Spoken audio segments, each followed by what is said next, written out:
पाकिस्तानात माजी पंतप्रधान इम्रान खान यांच्यावरून तापलेलं वातावरण अद्याप शांत झालेलं नाही। 5 दिवसांपासून आंदोलन सुरू आहे, तरीही तुरुंग प्रशासन किंवा पाकिस्तान सरकार त्यांची एक झलकही दाखवायला तयार नाही। त्यामुळे इम्रान खान यांचे कुटुंबीय आणि पाकिस्तान तहरीकचे कार्यकर्ते प्रचंड आक्रमक झाले। इम्रान खान यांना गेल्या महिन्याभरात कुटुंबियांना भेटू दिलं जात नाहीये, तर त्यांच्या समर्थनासाठी आलेल्या खैबर प्रांताच्या मुख्यमंत्र्यांना मारहाणही झाली। मात्र पाकिस्तान सरकार इम्रान खान यांना का लपवतंय? इम्रान खान यांना शेवटचं कधी पाहिलं गेलं होतं? खरंच इम्रान खान यांचा 17 दिवसांपूर्वीच मृत्यू झालाय का? अखेर असं काय कारण आहे की पाकिस्तान सरकार इम्रान यांना, त्यांच्या कुटुंबियांना, कार्यकर्त्यांना, अगदी वकिलालाही भेटू देत नाहीये?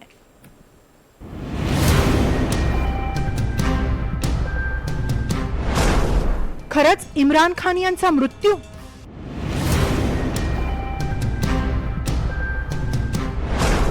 गेल्या 1.5 वर्षात त्यांना कोण भेटलं?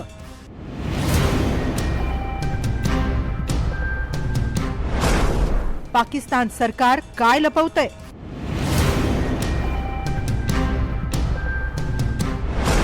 इम्रान यांचा घातपात झाला?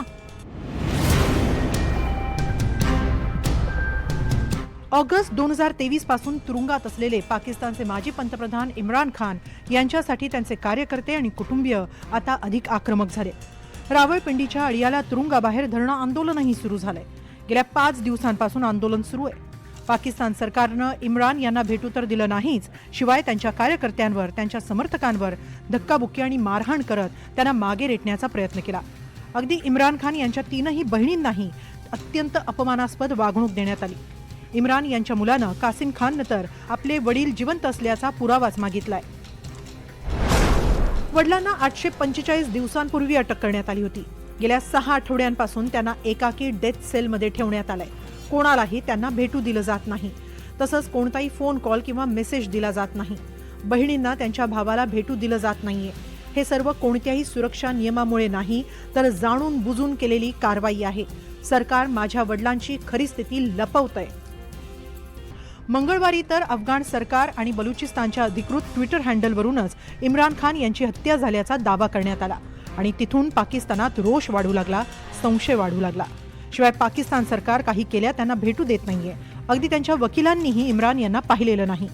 इम्रान यांचा 17 दिवसांपूर्वीच मृत्यू झाल्याची शंकाही उपस्थित होऊ लागली आहे, कारण इम्रान यांना 1.5 वर्षांपूर्वी अखेरचं पाहिलं गेलं होतं। भ्रष्टाचाराच्या आरोपांखाली इम्रान खान 2023 पासून अदियाला तुरुंगात आहेत। 16 मे 2024 रोजी न्यायालयात व्हिडिओ कॉन्फरन्सिंगद्वारे सुनावणी झाली। त्या सुनावणीला इम्रान खान हजर होते, त्यांचा जबाबही नोंदवण्यात आला। त्यानंतर सप्टेंबर 2025 मध्ये रावळपिंडी अँटी टेररिझम कोर्टातही व्हीसीद्वारे सुनावणी झाली। इम्रान खान त्याही सुनावणीला हजर झाले, मात्र त्यांची प्रतिमा अस्पष्ट दिसत होती, आवाजही नीट ऐकू येत नव्हता। इम्रान यांच्या वकिलांनी त्यांना थेट भेटू देण्याची न्यायालयाकडे विनंती केली, मात्र न्यायालयानं ती विनंती नाकारली। न्यायालयीन कार्यवाही अपारदर्शक आणि चुकीची असल्याचं सांगत वकिलांनी बहिष्कार टाकला। खरं तर 2025 मध्येच इस्लामाबाद न्यायालयानं इम्रान खान यांच्या कुटुंबियांना महिन्यातून 2 मंगळवारी भेटण्याची परवानगी दिली होती, मात्र मार्च मध्येच दिला गेलेला न्यायालयीन आदेशही पाळला गेलेला नाहीये। सातत्याने ही भेट नाकारली जातीये। यावरून इम्रान यांच्या बहिणींनी एक निवेदन जारी केलं। इम्रान किमान 6 आठवड्यांपासून एकाकी आहेत। कुटुंबाला त्यांना भेटू दिलं जात नाही। 2 मंगळवारी भेटण्याची न्यायालयीन परवानगी आहे, तीही टाळली जातीये। इम्रान यांच्या जीवाला धोका असण्याची शक्यता आहे, मात्र सरकार त्यांना हात लावण्यास धजावणार नाही, कारण असं झालं तर काय होऊ शकतं हे सरकारला चांगलंच माहिती आहे। इम्रान यांच्या बहिणींनी सांगितल्याप्रमाणे खरंच पाकिस्तान सरकार इम्रान यांना हात लावण्याची हिंमत करणार नाही। खरं तर इम्रान हे सध्याच्या शहबाज सरकार आणि लष्कर प्रमुख असीम मुनीर यांच्यासाठी सर्वाधिक धोकादायक मानले जातात। पाकिस्तानच्या डॉन वृत्तपत्रानुसार इम्रान तुरुंगातून बाहेर आले तर ते पाकिस्तानात पुन्हा निवडणुका घेण्याची मागणी करतील आणि हाच राजकीय धोका पत्करण्यास दोघं तयार नाहीत। कारण 8 फेब्रुवारी 2024 रोजी पाकिस्तानमध्ये निवडणुका पार पडल्या। 342 पैकी 265 जागांवर मतदान घेण्यात आलं। इम्रान खान यांच्या पक्षावर बंदी घालण्यात आली होती। निवडणूक चिन्हही रद्द करण्यात आलं होतं।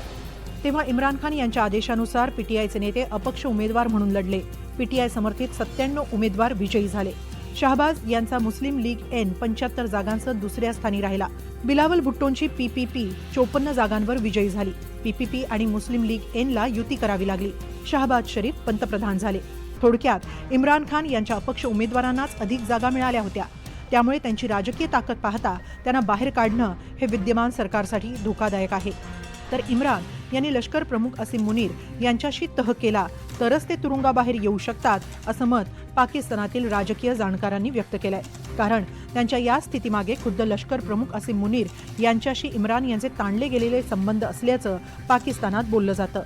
कधी काळी मित्र असलेले इम्रान आणि मुनीर शत्रू झाले, यामागे एक मोठं कारण आहे.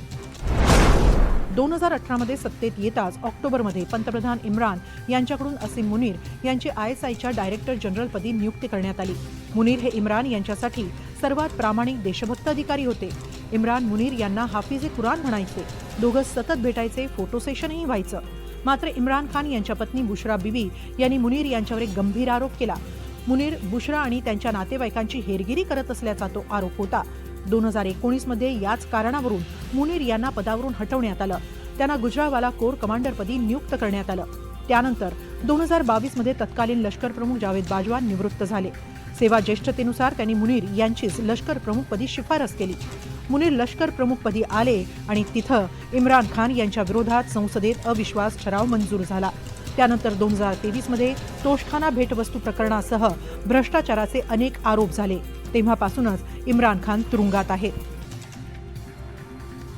इम्रान यांना तुरुंगाबाहेर आणण्याचे अनेक प्रयत्न त्यांच्या पक्षानं केले. अटकेवेळीच मोठं आंदोलन उभारण्यात आलं. सुटकेसाठी न्यायालयीन लढाही लढला जातोय. अशात आता तुरुंगात भेटीसाठी देखील आंदोलन पुकारलं जातंय.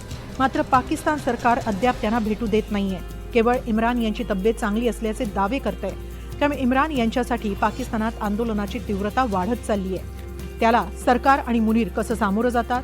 आंदोलनांना यश येऊन खरंच इम्रान यांची सुटका होते का, की खरंच इम्रान यांच्यासह काही घातपात झालाय, हे पाहणं महत्त्वाचं ठरेल.